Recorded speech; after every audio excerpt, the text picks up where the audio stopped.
Aku tertarik karena cerita ini tuh udah viral banget, sampai sekarang juga masih hype. Terus pas ini difilmin dan ditawarin buat casting, waktu itu aku tawarin dua karakter, mau apapun yang dapat aku terima karena ceritanya bagus banget. Terus juga banyak mengangkat budaya Indonesia, terus juga vintage-nya dapat banget. Jadi aku tertarik banget buat join di sini gitu. Terus aku juga belum pernah satu project bareng Mas Awi, makanya aku mau nyobain. Terus juga setelah baca karakternya beda dari karakter yang pernah gue mainin sebelumnya. Terus juga ya penasaran aja sih mau kerja bareng sama Pak Ipung, terus juga sama Mas Iwen, karena butuh lah ilmu baru lagi sama kru-kru senior.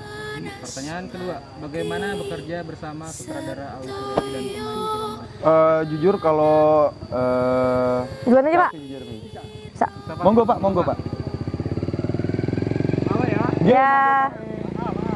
Monggo. Hati-hati Pak. Iklan guys.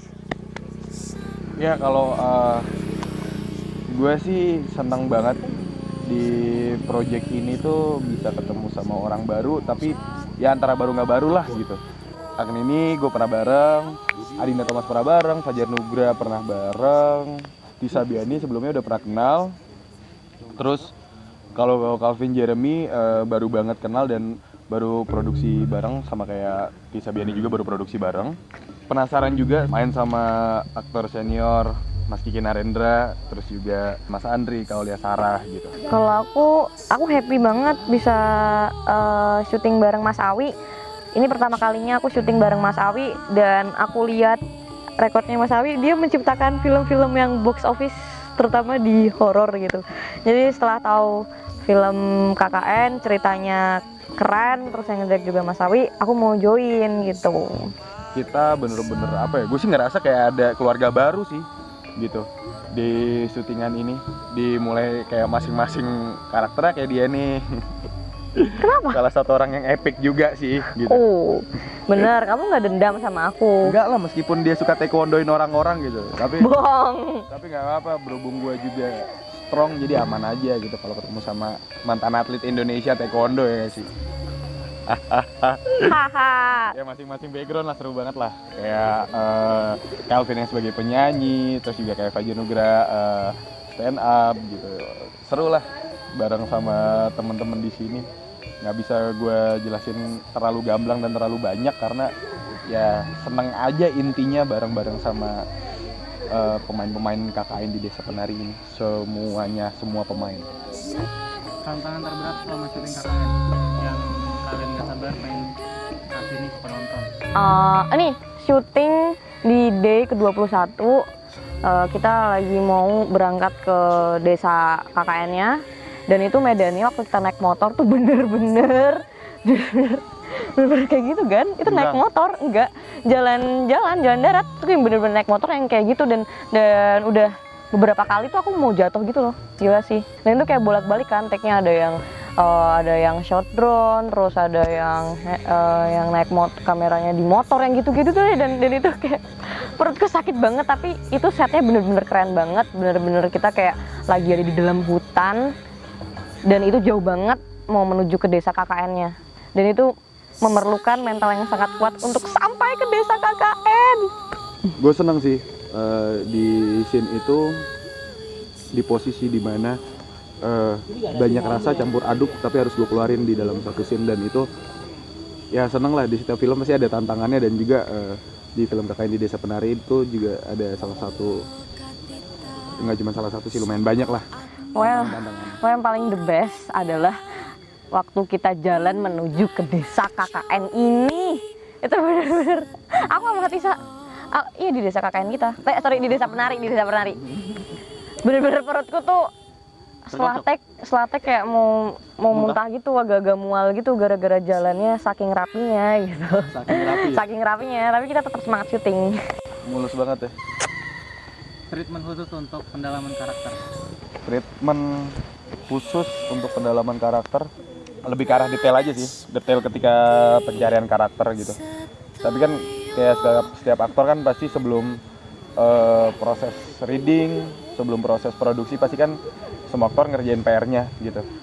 Kalau gue sih paling di posisi yang lebih ya treatment yang kayak pencarian secara data sosiologisnya gitu. Terus juga masalah filosofi dari masing-masing yang kenapa si Bima tuh begini dengan penjabaran karakter yang panjang ya, treatment kayak gitulah yang gue terapin secara detail pencarian karakternya Bima sih paling sih kebetulan kalau gue anak outdoor jadi kalau untuk sama ular sih ya nggak takut lah gitu. Terus kalau untuk masalah dialog Jawa gue langsung mulai start karena udah di notes dari awal akan pakai bahasa Jawa. Waktu itu gue lagi syuting film Rasuk 2 sih sebelum film ini. Terus gue juga cari di kru-kru sana mana yang orang Jawa, ya akhirnya gue belajar dari mereka gitu. Penerapan bahasa Jawanya supaya lebih terbiasa karena takutnya kalau misalnya gue telat untuk belajar bahasa Jawa nanti akan ngefek, gue akan kepikiran bahasanya, malah nanti entah olah tubuh atau intonasi atau nada jadi malah berantakan. Jadi ya hal-hal kayak gitulah dari jauh sebelum syuting udah dimulai.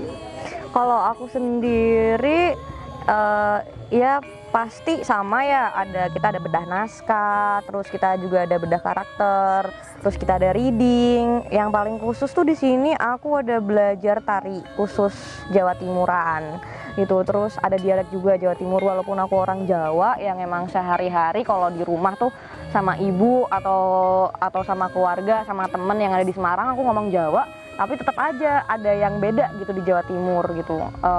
Ada beberapa kata bener-bener kalau di Jawa itu emang udah sering kepake, tapi pas kita ngomong ke Jawa Timur tuh kalau tahu orang Jawa Timur itu kayak pasti ini bukan orang Jawa, ini bukan orang Surabaya gitu, ini pasti orang Jawa, pasti kayak kelihatan. Jawanya bukan Jawa Timur gitu. Iya, pasti Jawanya bukan Jawa Timur, itu pasti kelihatan. Jadi di sini agak konsen buat ngejagain ngomong Timurannya biar lebih beda daripada aku ngomong dialek Jawanya, soalnya emang beda banget dari intonasinya. Terus juga ada beberapa kata yang digunakan di Jawa Tengah tuh beda untuk di Surabaya gitu. Tunggu, aku jadi inget tantangan yang paling nyebelin di sini sebenarnya tuh hujan, tau nggak sih? Kita kadang kalau ada eksterior Kalian alam.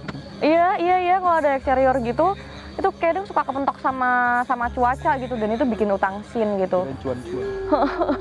Itu sih. Kalau selebihnya untuk karakter Ayu ya udah pendalaman aja, dipelajarin aja lagi, development lagi gitu.